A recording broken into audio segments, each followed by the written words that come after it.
seen as controlling because they're going to be like, why are you over there? I told you not to go over there. Those things can start to feel overwhelming. In addition to physically hurting someone or threatening to hurt our loved ones, that's a type of abuse too. They may not be physically hurting you, but they can say, oh, if you leave, I'm going to hurt your family, or I'm going to hurt your kids, or I'm going to hurt your animals. Even that, right? It takes control of us. So the next question is, what makes a healthy relationship? So you guys are just giving all our examples, but even then we can think about healthy relationship characteristics. So the first thing we talk about, right, is the golden rule. What's the golden rule? Does anyone know? Say it louder. Yes, the golden rule, treat others the way that you want to be treated, right? And so that talks about mutual respect. And so many of you guys might be my relatives. So if I were your relative, I wouldn't go up to you and be like, hey, what are you doing? Like, getting mad at you. You might be my grandma, you might be my Nolly, and I should greet you in that way. If you're my sister, we should do it that way. And if you're my partner, hi, how are you doing? And, being very respectful. And that should be both ways. Remember, a relationship is two streets, one going that way and one coming back. So that relationship, that trust that you see up here, the honesty, those are all two-way streets that you should be comfortable in a healthy relationship to have that communication open. See, like when we talk about healthy relationships, all these things are brought up. Compromise, right? Compromises, that's the big one that we always argue about, where to eat, right? So when we talk about where to eat, one of our family members, even in our families, right, we all say, who wants to eat here? And then everyone's like, oh, I don't want to eat there. Or someone says, oh, I'm down for anything. And then when you say, oh, I want pizza, they get mad. And so, compromise shouldn't feel that way. It shouldn't feel, like you're forced to want what they want. You should be able to have a conversation and say, oh, I don't want pizza, or I don't want this. Even a relationship, I don't want to do this. To compromise and say, where can we find a fair ground? Where can we meet halfway? Or next time we'll do this, and then the next time we'll do this. Planning, making sure that you guys are making both of the decisions. Another one, like I said, is individuality, respecting the other person as their own person. Me and Wahela, we work for behavioral health, but I can understand, like, I like to dance, I like to do Zumba, and Wahela likes to run and do all these things. So I have to respect her wants and her needs and what she likes to do. Even though we're coworkers and we work together every day. The same with my husband. He likes to do what he likes to do, and sometimes we spend alone time together where he does what he wants and I do what I want. But we grow individually. The same thing is anger control, right? Sometimes our emotions get too big for ourselves, and sometimes we want to, express them, and sometimes that may not be the best thing for our relationships. Maybe we say something too mean, we say something or do something that offends our partner, our family members. And so we have to remember that other people react to how we feel. And so, be mindful of other people's feelings and experiences. So we can keep going on, but the main one I want to hit, the main one I want to hit is role modeling for our kids. For those that are on the live stream, they're here, role modeling is a big thing. When we teach our kids how to respect each other and how to love each other and how to be in a relationship, then they can model that later on, rather than, them learning the unhealthy relationships, fighting, yelling, those things. We can start to have healthy relationships at a young age, teaching our kids to be respectful.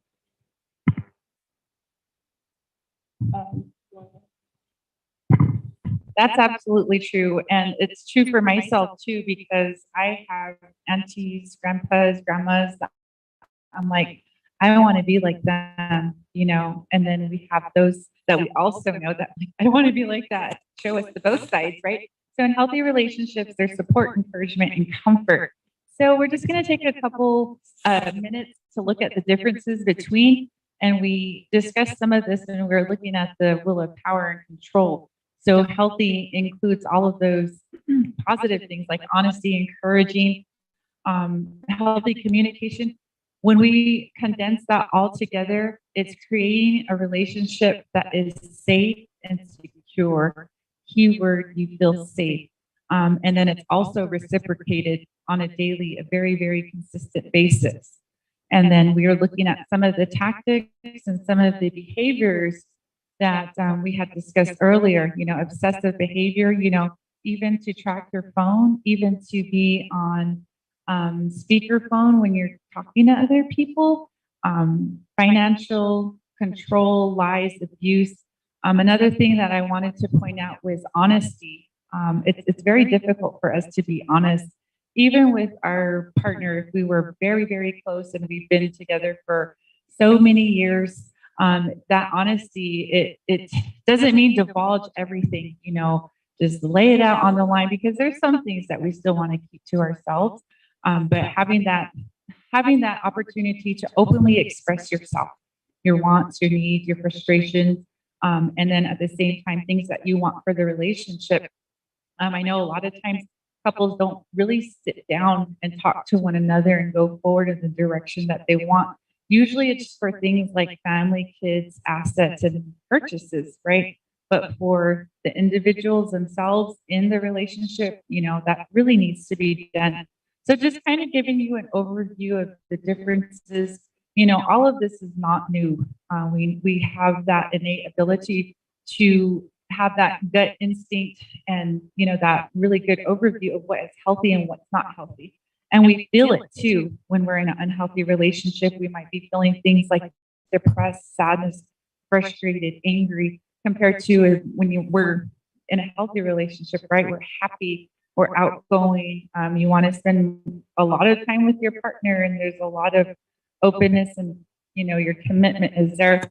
So we got to work on some of our healthy boundaries especially when we're communicating our wants and needs and what we have as far as relationship goals is concerned. We're going to be considering not restricting others. So you only can go with your friends when I say so. You only can talk on the phone when I give you the phone. You cannot do this. You can do this. We got to do this together. Very, very unhealthy. So again, respecting that individuality of the person. Healthy relationships shouldn't be uncomfortable where you feel like you have maybe a fear or hesitation of saying something or doing something. So, from there, it could bring up things like anxiety and worry, second guessing yourself. And then it also takes a toll on our physical health, where we might have these different health conditions that come up. Muscle pains, headaches, migraines, gastrointestinal problems, so things like that. And then we should be able to be in touch with your thoughts and feelings. And I know that we're all adults here and we've probably been in a relationship before, and how difficult it is to communicate, just to simply talk and to really go in depth and in detail of exactly how you're feeling. It's a difficult thing to do. And when I observe my family, that's what I do. I look at my aunties, my uncles, my mom, my dad, and see if they're even communicating. And most of the time they're not, or maybe they do it in a private space, or even when we have like an argument or a disagreement, we don't say sorry. We'll just be like, "You hungry? Yeah, okay. I'll cook. We're good." Right? So we don't openly discuss how things are unresolved. So I'll go ahead and give this one to Sheila. And so, we have to practice skills, right? So now we talk about unhealthy and those red flags, but how can we promote healthy relationships within our lives and either in our own relationships currently? So we can teach and model. So, the way that we show each other, even in our relationships, giving them that space to learn how you guys communicate, and then being able to practice it rather than get defensive. Like, what Hila said is, sitting down and actually saying like, let's have an honest conversation. How can we make this work? And then modeling that for our kids. And then also even for our elders, maybe the ones that aren't, that haven't learned this, we can teach them too. Another one is taking accountability for our own behaviors. And then also making sure that we're taking accountability for our own feelings. And so sometimes, right, when we're in relationships, we can kind of say like, oh, you did this and that's why we're like this. But actually taking that time to say, when you do that, this is the way I feel, making those I statements, because you're not putting it on them. You're not saying because of you, you're saying these are my experiences and this is what's going on with me. And that sets up healthy boundaries that allows us to have those conversations, those tough conversations sometimes.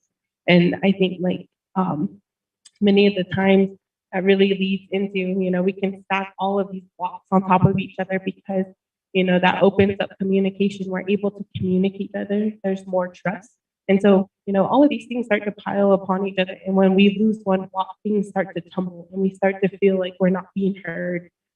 And so, these are just skills that you can take.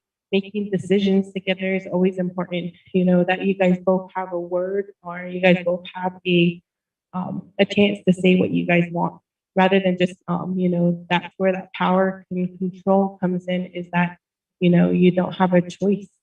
But, here you should be able to have a choice and open up and communicate with your partner and accepting each other's words. Sometimes when our partner says, "Oh, I love you," some of us say, "Do you really?" I do that, as in a playful way with my husband. And sometimes I forget, I have to validate, yes, you love me, I know. So, even that, even us, we can say we have healthy relationships, but there's always a good point in communicating and learning something new. And that's what our partners can do is, say, when you say that, I hurt my feelings, but we shouldn't feel like, well, I was just kidding and get all upset. We should feel like, oh, I'm so sorry, I apologize, that's not what I meant, and, I'll do better. Those are things that we can do, promote healthy relationships. And then when we do that, we teach our kids how to do that. So these are just ways that we can do it. So making time. So when we're having these conversations, we're not doing it at bashes. We're not doing it when we're going through drive-through. We're not doing it at the family dinner with other relatives. We're going to take it back home and we're going to have a conversation in our home or in a space that we can actually take some time out for ourselves and listen actively, right? So, sometimes we turn our ears off and we turn our mouth on and we just ramble and we're just, when we're in a bad mood or someone says, you hurt my feelings, we can really get defensive. And so we actually have to sit down and listen to our partner and say, okay, how does that make them feel? And what are they feeling right now? And sometimes, that comes into I statements. And I statements are very important, and that's everyday things that we can teach our kids or teach our families or teach our partners is how are you feeling right now? Many of you guys now know my husband. He works here in the area. And so when I see him at the end of the day, and if I had a rough day and he's a talker, and I get into the vehicle and I said, I had a long day or I had a rough day and I don't really feel like talking. So I said, you can talk to me and I'm gonna listen, but I don't really, I don't have a lot to say today.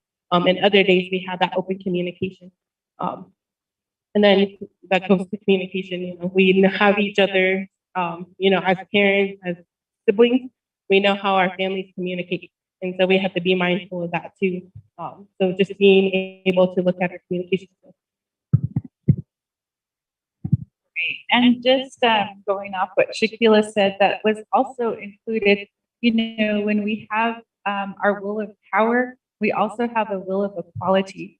So those survivors who often choose to get follow-ups, even counseling, and, they'll usually go and see, the pattern.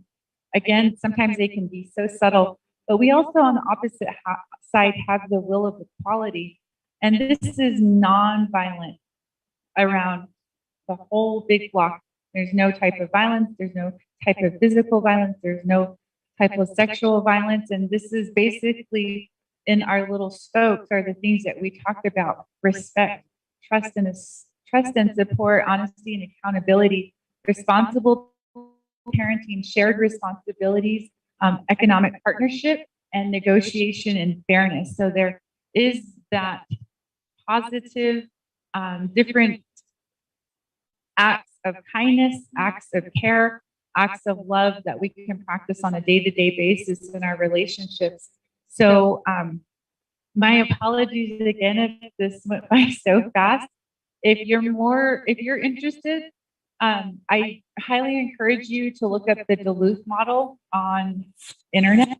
You can type that in and they have their own website and they go into a lot more detail because we all know somebody or have known somebody that has been in an abusive relationship.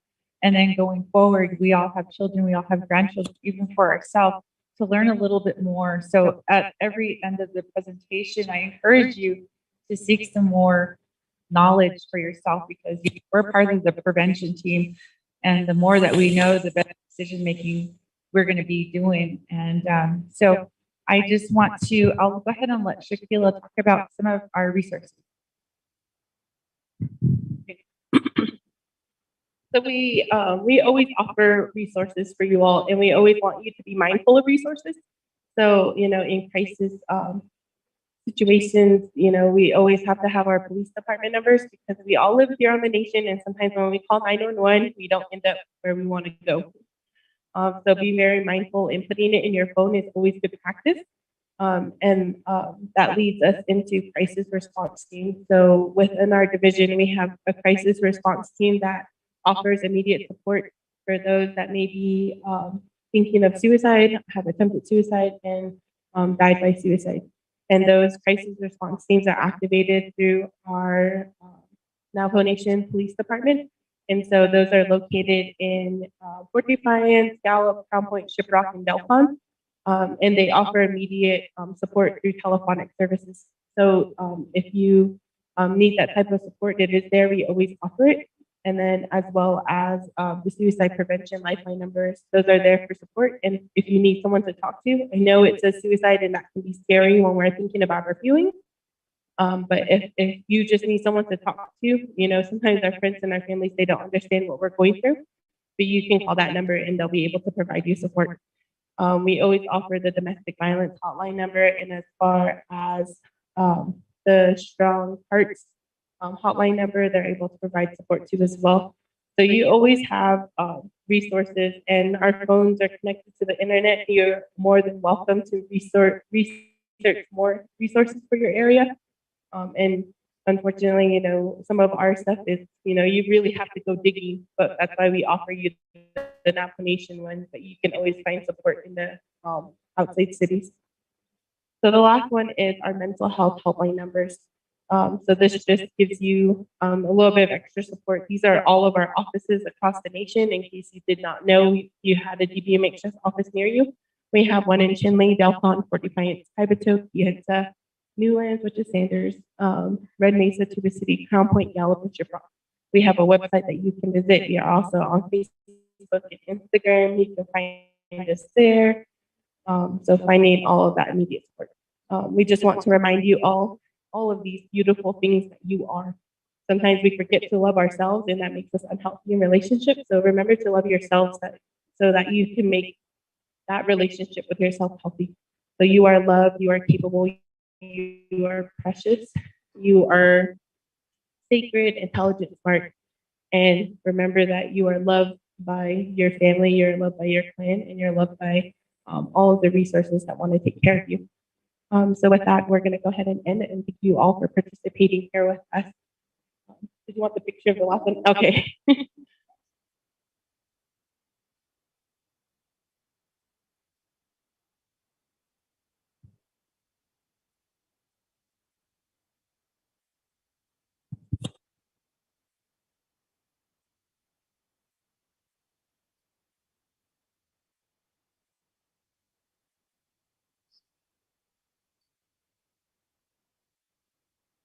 And those are all things that we can take care of ourselves with. We have to start with ourselves too as well. So thank you all for taking time out to listen to us. And if you have any questions, we'll be around for a little bit longer. Thank you.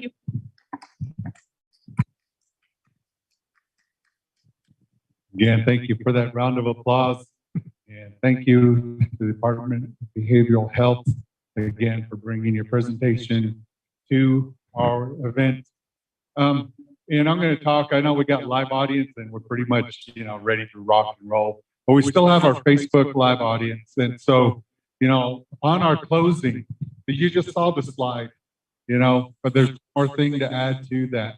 You know, our ancestors, no matter what tribe we are, wherever we came from, they prayed for us generations ago.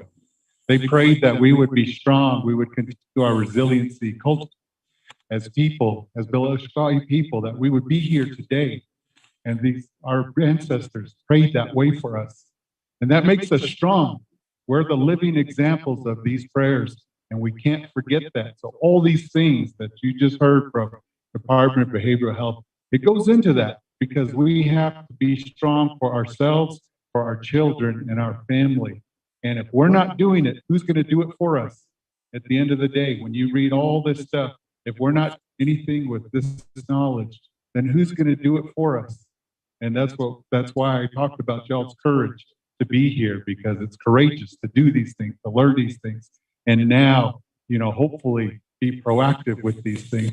And so on behalf of Navajo Transitional Energy Company, we want to reiterate on behalf of the Office of the President and Vice President, the Navajo Nation Missing Persons poster. Now this is going to go to all 110 chapters, all 7 districts of the police department, and it's going to be there. And it's also going to be posted online. So to make sure, we have a lot of relatives that are on this poster, but also there are a lot more relatives that we know of that may not be on this poster. But all these tools that we try to display to you today, we hope that you take it forward and be able to make a difference, in whatever way it is that's in your heart. And on behalf of Navajo Transitional Energy Company, we want to say yeah to the Navajo Nation Police Department, to the Department of Behavioral Health, and the Office of the President and Vice President for making this possible today. And most importantly, to all our participants. We have t-shirts and masks for y'all, so stick around as soon as we're done here. And to all the agencies that helped us, to the Navajo Technical University, to the Department of Youth in Shiprock, to the Correctional Facility in Tuba City, and also the Police Training Academy in Chinle, and here at the Sports Center, to all the people that made this happen. And again, we wish you well. We pray for your safe journeys from here forward.